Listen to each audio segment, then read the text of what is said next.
E seja por saúde ou aceitação, mais de 60 mil mulheres retiraram o silicone desde 2018. Confira os detalhes na reportagem de Letícia Miyamoto. Os sintomas transformaram a vida de Andréa Martins. E eu fui ficando queda de cabelo, aí queda de cabelo surreal, e eu fui colecionando cabelo, sintomas, dores pelo corpo, e aí assim, hemorragia, dores pelo corpo, cansaço, fibromialgia, depressão, insônia. A mulher de 55 anos fez a primeira cirurgia plástica nos seios ainda em 2002. Na época, um desejo estético. Tive 3 filhos. Depois que amamentei, fiquei com o peito muito caído, porque eu tinha um peito... eu usava sutiã número 38, e depois que amamentei, que eu tive filho, eu fui amamentar, eu fui para sutiã 56. E depois que parei de amamentar, fiquei com o peito muito caído. Mas, ao longo dos anos, a rotina de empresária foi substituída por visitas a consultórios médicos e laboratórios de exames. O meu endócrino fazendo vários exames, e ele falou, chegou uma hora que ele falou, não podia mais me ajudar, porque a gente já tinha feito todos os exames possíveis e imaginários de sangue, de imagem, até PET-CT eu fiz. Internações e cirurgias. Eu sofri 2 internações, que foram 16 dias, depois mais 11, 12 dias, por intoxicação de arsênico. Todos os exames feitos não chegou a conclusão nenhuma. Foi apenas depois de passar por pelo menos 20 cirurgiões plásticos que Andréa sentiu estar mais próxima do diagnóstico. Presumo que seja a doença do silicone. E aí a minha opção, agora por último, foi fazer o meu explante por saúde, né? E queria dizer que, tipo assim, estou mais feliz do que quando botei o silicone, depois de ver a minha prótese vazando silicone. E espero que acabe os meus sintomas, passe, melhore, né, os meus sintomas. De acordo com a Sociedade Internacional de Cirurgia Plástica, em 2018, quase 15 mil mulheres retiraram o silicone. Em 2019, o número ultrapassou 19 mil casos. E em 2020, foram registrados mais de 25 mil explantes. Os dados também mostraram que boa parte da procura está relacionada com a maior aceitação das mulheres com o próprio corpo. Mas ainda há também aqueles casos onde as mulheres foram orientadas a realizarem o explante por conta de alguma complicação causada pela prótese. O cirurgião plástico Fernando Amato esclarece que a contratura muscular é o problema mais frequente que atinge os implantes. E acontece quando o organismo detecta o silicone como um corpo estranho e, portanto, tenta expulsá-lo.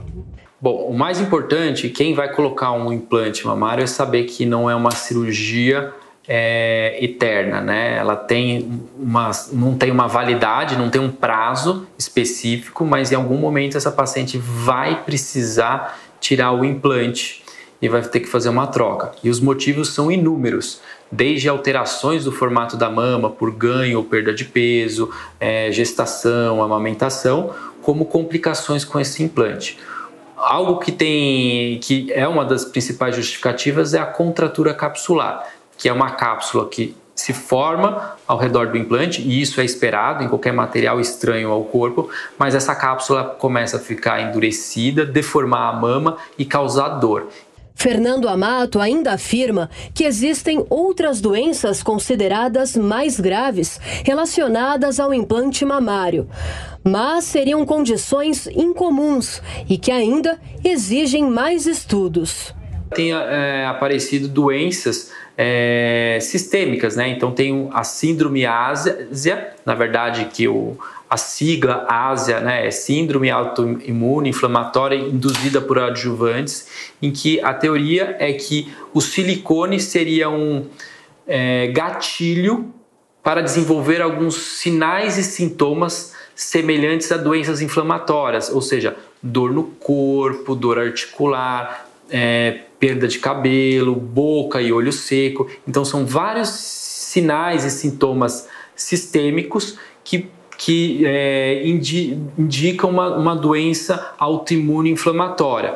E nesse caso, essa doença, né, essa síndrome ASIA, o epônimo é síndrome de Schoenfeld, ele seria um dos motivos, mas é muito raro essa doença e não existe nenhum exame específico para identificar ela.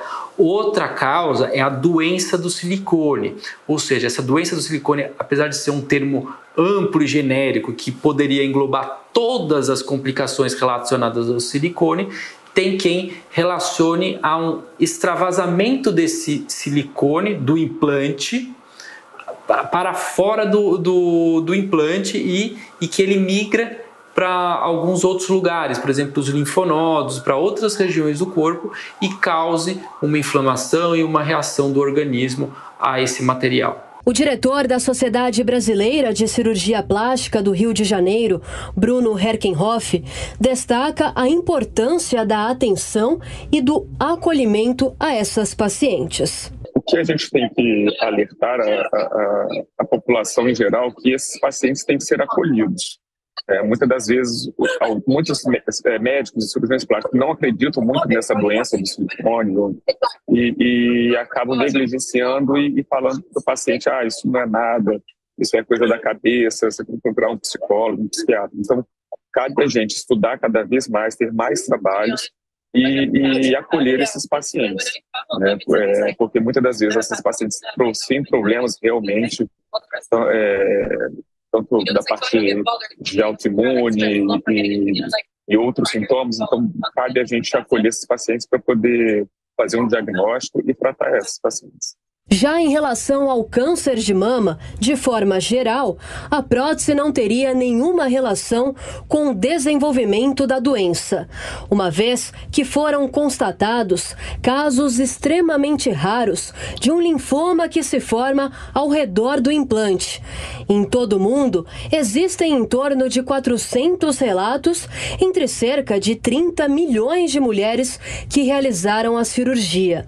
Segundo a mastologista Fernanda Barbosa, ao mesmo tempo em que o implante de silicone é a cirurgia estética mais realizada, a reconstrução mamária com o implante de silicone também é muito comum após a mastectomia, ou seja, a retirada completa da mama como forma de tratar o câncer. Isso é um direito da paciente, tá? É um dever do médico de fazer a reconstrução mamária, pode ser imediata, que é no mesmo tempo da retirada da mama, ou enfim, do câncer de mama, ou ela pode ser tardia, tá?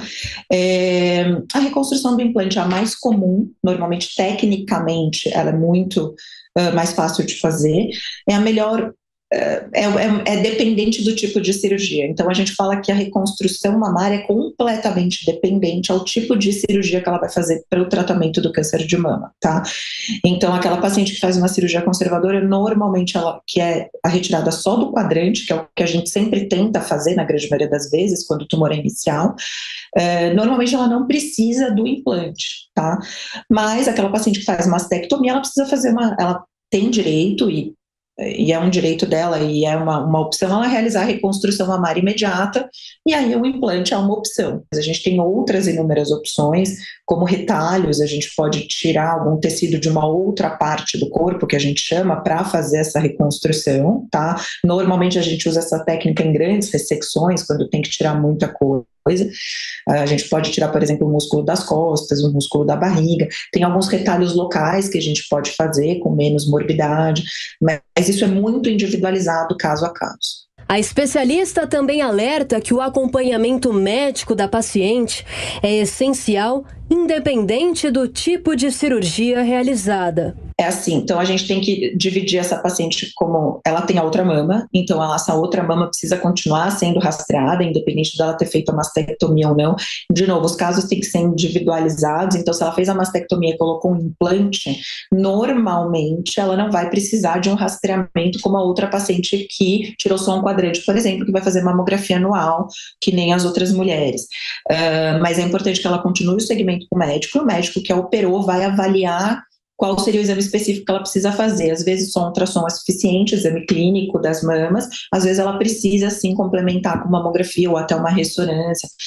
De novo, é muito individualizado, não tem uma regra, depende de cada caso do tipo de cirurgia que a paciente fez. Vale destacar que em casos de retirada necessária da prótese de silicone, por qualquer doença que acometa a mulher, o plano de saúde é obrigado a cobrir integralmente o procedimento de explante e reconstrução do seio da paciente.